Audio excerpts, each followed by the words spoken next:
안녕하세요, 털보이사입니다. 오늘 영상에서는 오십견의 진행 과정과 치료 방법에 대해서 알아보겠습니다. 오십견은 흔히 자연적으로 회복된다고 알려져 있지만 일부 환자는 장애가 남거나 일상생활이 오랫동안 어렵게 될 수 있습니다.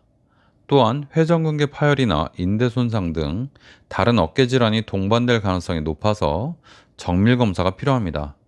보존적 치료가 우선이지만 증상이 심하거나 오래 지속될 경우에는 오십견도 수술적 치료를 고려해야 됩니다. 첫 번째, 오십견은 특별한 외상 없이 발생하며 어깨의 움직임을 점점 제한합니다. 오십견은 어깨 관절을 둘러싼 조직들이 염증과 유착을 일으켜서 점차 어깨의 움직임을 꽉 잡아서 못 움직이게 제한하는 그런 질환입니다. 특별한 외상이 없더라도 서서히 진행되며 50대 전후에 발생해서 오십견이라는 이름이 붙어 있죠. 안 그래도 저희 친구들이 50대, 이제 50대 초중반 이제 돼가는데 친구들이 어깨 아프다는 얘기를 거의 다 하는 것 같아요. 거의 다 하는 것 같습니다. 저도 약간 아픕니다. 이렇게 오십견은 초기에는 가벼운 통증으로 시작되지만 시간이 지남에 따라서 어깨를 움직이기 어려워지고 특히 팔을 들어 올리거나 뒤로 이렇게 젖히는 동작에서 운동 제한이 심해집니다. 밤에 통증이 심해지는 경우가 많아서 특히 돌아 누울 때 어깨를 바닥에 대면은 많이 아파서 잠을 잘 못 드는 그런 증상이 나타날 수 있습니다. 두 번째, 오십견은요, 자연적인 회복 과정이 있을 수도 있지만 심한 경우에는 장애가 남을 수 있습니다. 많은 경우에 오십견은 시간이 지나면서 자연적으로 회복된다, 이렇게 알고 계시잖아요. 그런데 일부 환자는 완전히 회복되지 않아서 어깨 기능에 일부 장애가 남을 수 있습니다. 영구적으로 어깨가 다 들어지지 않거나 뒤로 제끼는 것이 불편할 수 있고 이렇게 제끼는 것도 불편할 수 있습니다. 연구에 따르면요, 10%에서 약 30%의 환자가 어깨의 가동 범위가 영구적으로 제한될 수 있다고 되어 있고요. 일부 연구에서는요, 50%가 장애가 남는다, 이렇게 설명하기도 합니다. 통증과 운동 제한이 지속되면 생활의 질이 크게 떨어지고요. 단순히 시간이 지나기만을 기다리면 회복이 더디거나 불완전할 수 있습니다.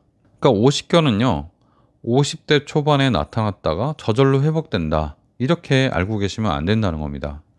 무려 50%에서 장애가 좀 운동 범위의 제한이 어느 정도는 생긴다. 그리고 10%에서 30%의 환자는 심하게 생길 수도 있다. 적절한 치료를 받지 않으면요. 이렇게 기억을 하시는 것이 정확합니다.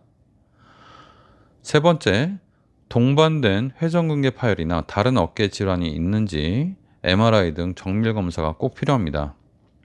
오십견 환자의 상당수는요, 단순히 관절낭의 염증과 유착만이 아니라 회전근개 파열이나 어깨 힘줄 손상 또는 인대 문제 등 다른 문제가 동반될 수 있습니다. 특히 50대 이후에는 회전근개가 약해지면서 자연적으로 파열되는 경우가 많습니다. 따라서 오십견 증세가 있다고 해서, 즉 팔이 이렇게 딱 걸리는 이런 증상이 있다고 해서 오십견이 있다, 아무것도 아니다, 이렇게 단정 짓기보다는 MRI를 찍어서 어깨 상태를 정확히 진단하는 것이 중요하고요. 안 되면 초음파라도 검사를 해보시는 것이 좋겠습니다. 이런 정밀 검사를 통해서 정확한 원인 그리고 동반 질환을 파악해야 적절한 치료 방향을 결정할 수 있습니다. 예를 들어서 회전근개 파열이 있거나 다른 인대 문제인 슬랩병변, 그리고 견봉이 많이 두꺼워져 있는, 뼈가 두꺼워져서 힘줄을 누르는 그런 것들이 심하다고 하면요, 이때는 그냥 물리치료만 계속 할 게 아니고 수술을 적극적으로 받아야 되죠. 그래서 정확한 진단이 우선이다, 이런 말입니다. 네 번째, 보존적 치료를 우선 시행하는 것이 오십견의 일반적인 치료이지만 처음부터 증상이 너무 심해서 일상생활이 안 되거나 이 기간이 굉장히 길어지면, 몇 개월 동안 계속되면 수술이 필요할 수 있습니다. 오십견의 초기 치료는요, 그냥 간단한 운동이나 체조, 약물 이런 걸로 통증을 완화하고 어깨의 운동 범위를 회복시키는 것이 일반적입니다. 또한 증상이 심할 경우에 스테로이드 주사를 사용해서 염증과 통증을 줄이면서 운동을 해볼 수도 있죠. 그런데 이런 치료에도 불구하고 통증이 지속되거나 어깨 기능이 오랫동안 회복되지 않는 경우에는요, 수술적 치료가 필요합니다. 특히 회전근개 파열이 동반되었거나 유착이 너무 심해서 어, 자가 운동은 전혀 안 되고 외부에서 물리치료사가 도와주는 운동도 안 되고 수술실에서 마취하고 나서 강제로 어깨를 찢어주는 그런 시술도 안 될 경우에는요, 수술로 들어가서 관절경으로 보면서 직접 어깨를 붙잡고 있는 그 단단해진 조직, 늘어붙은 조직을 떼줄 필요가 있습니다. 자, 다섯 번째.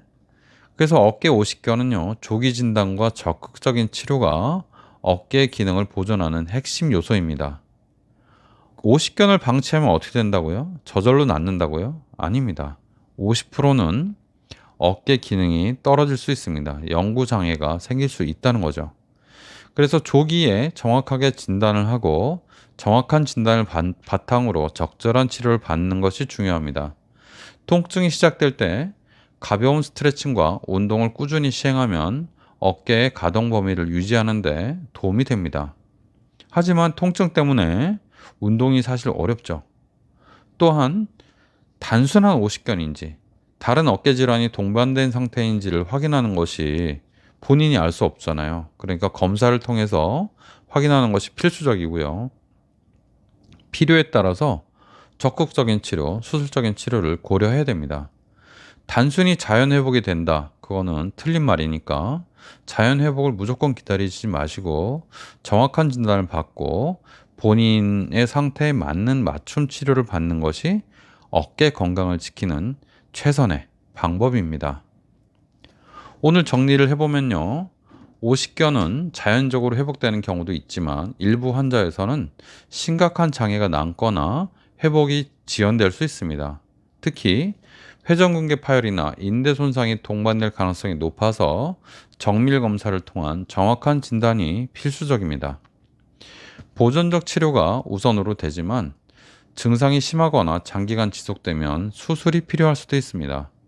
단순히 시간이 지나가서 오십견이 자연 회복되길 기다리기보다는 적극적인 진단과 치료를 통해서 어깨 기능을 유지하는 것이 가장 중요할 것 같습니다.